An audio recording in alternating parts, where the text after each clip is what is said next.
Hello friends, welcome to Zana's Recipes. இன்னைக்கு நம்ம ரொம்ப ருசியா இருக்கக்கூடிய சட்டுன்னு செய்யக்கூடிய குக்கர்ல முட்டை பிரியாணி எப்படி பண்றதுன்னு தான் பார்க்க போறோங்க. இப்போ வாங்க முட்டை பிரியாணி செய்ய ஆரம்பிச்சிடலாம். ஃபர்ஸ்ட் இது பண்றதுக்கு நம்ம அரிசியை வந்து ஊற வைக்க போறோம். நிறைய பேர் நான் நிறைய வெரைட்டிஸ் பிரியாணி போட்டுருக்கேன். அதில் வந்து அரிசிக்கு வந்து கரெக்டான அளவு சொல்லுங்க. அரிசிக்கு கரெக்டான அளவு தண்ணி சொல்லுங்கன்னு கேட்டிருக்கீங்க. அதுக்காக தான் உங்களுக்கு கரெக்டாக மெஷர் பண்ணி காட்டுறேன். இப்போ 3 பேர் சாப்பிட்றதுக்கு இந்த கப்பில் அதாவது 200 கிராம் கப்பில் நான் வந்து 2 கப்பு அளவுக்கு பாஸ்மதி அரிசி எடுத்துக்கிறேங்க. பாஸ்மதி அரிசி எடுத்துக்கலாம், அல்லது துளசி அரிசி கூட எடுத்துக்கலாம், அல்லது சீரக சம்பா எந்த அரிசி இருக்குதோ அந்த அரிசி எடுத்துக்கோங்க. இப்போது 2 கப்பு பாஸ்மதி அரிசியை நல்லா வாஷ் பண்ணிவிட்டு எடுத்துகிட்டு வந்துடலாம். இப்போ நான் நல்லா வாஷ் பண்ணிவிட்டு எடுத்துகிட்டு வந்திருக்கேன். இதில் வந்து லைட்டாக அது முங்குற வரைக்கும் மட்டும் தண்ணி ஊற்றி வச்சுக்கோங்க. இப்போ நீங்கள் பிரியாணி செய்ய ஸ்டார்ட் பண்ணும்போது இந்த அரிசியை ஊற வச்சிங்கன்னா போதும், கரெக்டாக இருக்கும். இப்போ வாங்க பிரியாணி செய்ய ஆரம்பிச்சிடலாம். நான் இன்றைக்கி குக்கரில் தான் செய்ய போகிறேங்க. குக்கரை வந்து அடுப்பில் வச்சுட்டு நல்லா சூடானதுக்கப்புறம் ஒரு 50 ml வந்து ஆயில் ஊற்றிக்கலாம். எந்த ஆயில்னாலும் ஓகே தான். ஆயில் நல்லா காஞ்சிட்டு இருக்கும்போது 2 பிரியாணி இலை, ஒரு 2-3 துண்டு பட்டை, கொஞ்சம் போல் கிராம்பு எல்லாத்தையும் போட்டு நல்லா பொரிய விட்டுக்கலாம். இப்போ எல்லாமே நல்லா பொரிஞ்சு வந்ததுக்கப்புறம் 3 மீடியம் சைஸ் பெரிய வெங்காயத்தை நல்ல நீல வாக்கில் கட் பண்ணி வச்சுருக்கேன், அதை சேர்த்துக்கலாம். 3 பேர் சாப்பிட்றதுக்கு 3 மீடியம் சைஸ் வெங்காயம் கரெக்டாக இருக்கும். இப்போது வெங்காயத்தை வந்து எந்த அளவுக்கு வதக்கணும் அப்படின்னா, வெங்காயத்துடைய கலர் முற்றிலும் மாறி நல்ல ஒரு செவக்க வதங்குற வரைக்கும் கொஞ்சம் டைம் கொடுத்து வதக்கிக்கிட்டே இருக்கணும். இப்போ உங்களுக்கு காட்டுறேன் பாருங்கள். இப்போ இந்த அளவுக்கு இருக்கிற வெங்காயம் இன்னும் கொஞ்சம் நேரத்தில் ஒரு 10 நிமிஷத்தில் இது போல் கலர் செவந்து வரணும். அது வரைக்கும் இதை வந்து அப்படியே வதக்கி விட்டுக்கோங்க. இந்தளவுக்கு கலர் மாறி வந்ததுக்கப்புறமா இதில் வந்து நம்ம தக்காளி சேர்க்க போகிறோம். தக்காளி எவ்வளோ எடுத்திருக்கேன் அப்படின்னா 3 மீடியம் சைஸ் நல்ல நாட்டு தக்காளி பழம் எடுத்துக்கோங்க. நாட்டு தக்காளி பழம் இல்லை அப்படின்னா பெங்களூர் தக்காளி கூட எடுத்துக்கலாம். இப்போது நல்லா தக்காளியும் சேர்த்துட்டு நல்லா அது வந்து ஸ்மாஷ் ஆகி அதோடைய சாறு எல்லாம் ரிலீஸ் ஆகிற வரைக்கும் இதை வதக்கிக்கணும். இப்போ எந்த அளவுக்கு வதங்கணும்னா தக்காளி இருக்கிறதே தெரியாத அளவுக்கு வதங்கிக்கலாம். இப்போ பாருங்கள், இது கூடவே ஒரு 3 சின்ன பச்சை மிளகாவையும் நம்ம சேர்த்துக்கலாம். கரெக்டாக ஒரு ஆளுக்கு ஒரு பச்சை மிளகான்னு கணக்கு பண்ணி 3 பேருக்கு 3 பச்சை மிளகா போட்டிருக்கேன். இப்போ பச்சை மிளகாய் எல்லாம் வதங்கினதுக்கப்புறமா இதில் கொஞ்சம் போல் புதினா, கொஞ்சம் போல் கொத்தமல்லி தழை நல்லா வாஷ் பண்ணிவிட்டு அலசி வச்சுருக்கேன் பாருங்கள், அதை சேர்த்துடலாம். புதினா கொத்தமல்லி எல்லாமே நல்லா வதங்கினதுக்கப்புறமா இதில் வந்து நம்ம இஞ்சி பூண்டு பேஸ்ட் வந்து போட போகிறோங்க.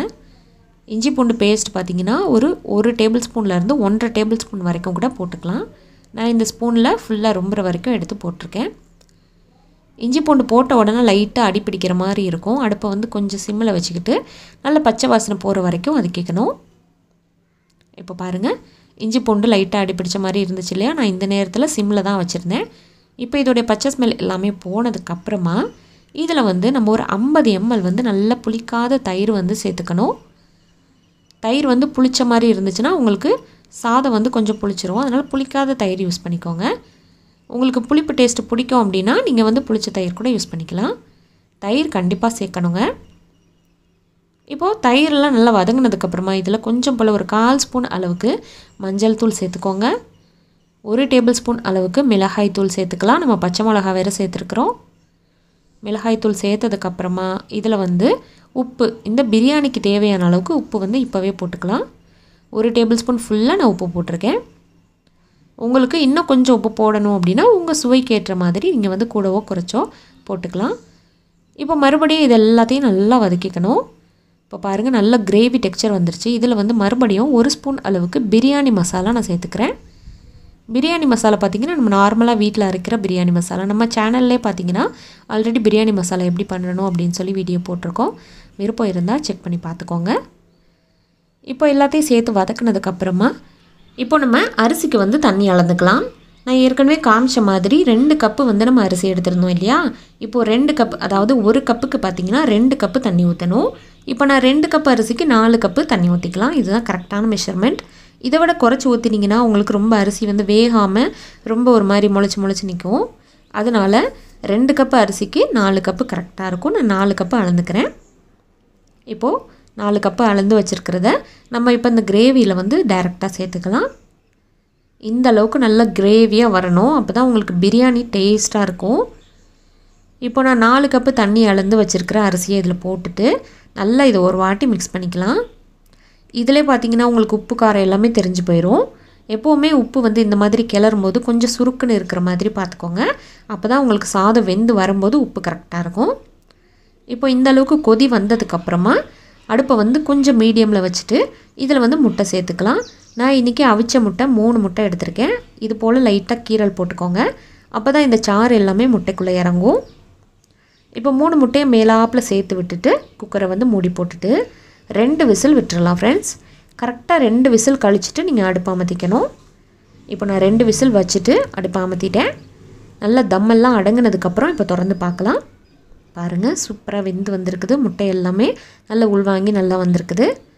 இப்போ ரொம்ப சூடாக இருக்கும். இந்த சமயத்தில் நீங்கள் ரொம்ப கரண்டியை போட்டு கிண்டக்கூடாது. லைட்டாக வந்து கிண்டி விட்டுட்டு லைட்டாக விட்டுருங்க.